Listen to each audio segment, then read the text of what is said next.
Bonjour et bienvenue sur Périscola, la chaîne qui fait rentrer le cours d'histoire-géographie dans votre maison. Révise ton cours en 5 minutes. Cette vidéo s'adresse aux élèves de la classe de 6e. Il s'agit du thème 2 d'histoire, récits fondateurs, croyances et citoyenneté dans la Méditerranée antique. Et on va se consacrer au premier chapitre qui s'appelle le monde des cités grecques. Au 8e siècle avant Jésus-Christ, les Grecs sont divisés en de nombreuses cités indépendantes, avec chacune leur mode de gouvernement, leur monnaie, leurs lois et même leur armée. Ces cités vont fonder des colonies tout autour de la mer Méditerranée et vont s'affronter régulièrement pour dominer le monde grec. Pour autant, ces Grecs sont un peuple uni par la langue, l'écriture et leur mode de vie. Ils apprennent à lire et écrire avec les poèmes d'Homère, l'Iliade et l'Odyssée, que tu as sûrement vu en classe, qui pour eux appartiennent à leur histoire. Ces Grecs, ils sont polythéistes, c'est-à-dire qu'ils croient en plusieurs dieux. Ils croient aux dieux et aux héros qui font des exploits. Pour ces dieux, ils construisent des temples, font des sacrifices, des offrandes et organisent des jeux en leur honneur. Certains sanctuaires, comme Olympie ou Delphes, sont dits panhelléniques, car ils accueillent des Grecs de différentes cités. Dans ce monde grec, il y a une cité qui se démarque, c'est la cité d'Athènes. En effet, au 5e siècle avant Jésus-Christ, elle va inventer ce qu'on appelle la démocratie. Là-bas, les citoyens participent au gouvernement. Ils sont regroupés dans une assemblée, qu'on appelle l'Ecclésia, où l'on débat et on vote des lois de la cité. Les citoyens ont des devoirs, obéir aux lois, combattre pour la cité et participer aux fêtes religieuses comme celle des Panathénées que tu as sûrement vu en classe. Cette démocratie ne concerne en réalité qu'une minorité d'Athéniens. Elle exclut les femmes, les métèques, c'est-à-dire les étrangers, et les esclaves. Nous sommes toujours dans le thème 2 d'histoire, récits fondateurs, croyances et citoyenneté dans la Méditerranée antique. Et ici, il s'agit du chapitre 2, Rome, du mythe à l'histoire. À la même époque que l'essor du monde grec, une autre civilisation va se développer, c'est celle de Rome. Pour expliquer les origines de leur cité, les Romains utilisent des mythes, d'abord transmis à l'oral, puis à l'écrit par des poètes tels que Virgile ou Tite-Live. Ces mythes se rapprochent de l'Iliade d'Homère, qui raconte la guerre entre les Grecs et les Troyens que tu as dû voir durant le premier chapitre. Pour les Romains, il y a un personnage qui s'appelle Énée, qui est un prince troyen, qui aurait fui sa cité à la fin de la guerre, se serait réfugié en Italie et serait devenu roi des Latins. Et un de ses descendants, Romulus, aurait donc fondé Rome en 756 avant Jésus-Christ. Ça, c'est pour le mythe. Pour ce qui est de l'histoire, l'archéologie a permis de prouver une occupation ancienne du site de Rome. On a trouvé des traces de cabanes sur le Palatin qui datent du 8e siècle avant Jésus-Christ et qui prouvent la présence d'éleveurs et d'agriculteurs.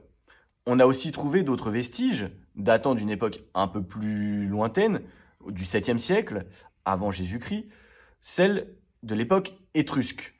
Ces derniers, ils vont faire la conquête de Rome. Ils vont établir des rois, construire des bâtiments qui sont encore aujourd'hui visibles à Rome, tels qu'un égout, le Cloaca Maxima, et une muraille. Ce qu'il faut savoir aussi pour Rome, c'est qu'en 509 avant Jésus-Christ, les Romains fondent la République, qui est un gouvernement exercé par des magistrats élus par les citoyens. Rome fait de nombreuses conquêtes entre le 4e siècle et le 1er siècle avant Jésus-Christ, autour de la mer Méditerranée, et cela va devenir un véritable empire qui va de la Gaule à l'Égypte. À partir du 1er siècle avant Jésus-Christ, la République est fragilisée et des guerres civiles voient le jour entre les patriciens et les plébéiens. Des impérators, contrairement à ce qu'on pense, ce ne sont pas des empereurs, mais ce sont des généraux qui vont utiliser le mythe de la fondation de Rome pour justifier leur pouvoir. On peut citer notamment Jules César, qui invente une généalogie qui le rattache à Romulus, à la déesse Vénus, au dieu Mars, et qui s'en sert sur les pièces de monnaie, lors de la construction du forum. Ainsi, il cherche à justifier son pouvoir et ses conquêtes. En 27 avant Jésus-Christ, Octave, son neveu et fils adoptif, va mettre fin à la République, donner naissance à l'Empire et prendre le nom d'Auguste. Mais ça, ce sera pour un autre chapitre. Et toujours dans le thème 2 d'histoire de 6e, récit fondateur, croyances et citoyenneté dans la Méditerranée antique. Et nous sommes dans le chapitre 3, la naissance du monothéisme juif dans un monde polythéiste. Au 8e siècle, encore et toujours, à la même époque que l'essor du monde grec et la cité romaine, les Hébreux sont organisés en 2 royaumes, le royaume d'Israël et le royaume de Juda. Entourés de peuples polythéistes, ils se font envahir successivement par les Assyriens, les Babyloniens, les Perses, les Grecs et même les Romains. Ayant peur de perdre leur identité, les Hébreux commencent à mettre leurs croyances par écrit dans la Torah. C'est la naissance du judaïsme, première religion monothéiste, donc qui ne croit qu'à un seul Dieu, de l'histoire. Cette religion, elle repose sur un livre sacré. On l'appelle la Bible hébraïque ou la Torah. Elle raconte le parcours du peuple hébreu, son histoire, mêlée à des croyances. Ainsi, on y retrouve les mythes ou les histoires d'Adam et Ève, d'Abraham, de Moïse, David et Goliath, et j'en passe.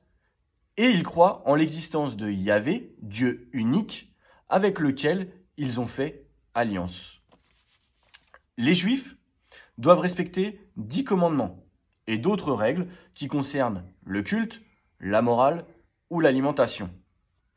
Leur centre religieux, c'est le temple de Jérusalem. Le samedi, c'est Shabbat, journée consacrée à Dieu où le travail est interdit.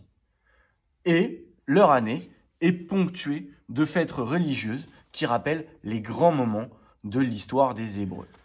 La conquête de Jérusalem et la destruction du premier peuple par les Babyloniens en 587 avant Jésus-Christ provoquent l'exil de nombreux Hébreux. C'est ce qu'on appelle la diaspora. À leur retour à Jérusalem, ils construisent un second temple. Et puis, bien plus tard, des révoltes vont éclater contre les Romains qui les dominent et qui, en réponse, détruisent Jérusalem et leur temple en 70 après Jésus-Christ. Les Juifs se dispersent alors autour de la Méditerranée et, hors de Palestine, les communautés se rassemblent et pratiquent le culte dans des synagogues sous l'autorité de chefs religieux qu'on appelle les rabbins. J'espère que cette vidéo complète sur les 3 chapitres du deuxième thème d'histoire de la classe de 6e te permettra de mieux comprendre. Et si besoin, tu n'hésites pas, un petit commentaire et j'essaierai d'y répondre. À bientôt sur Periscola.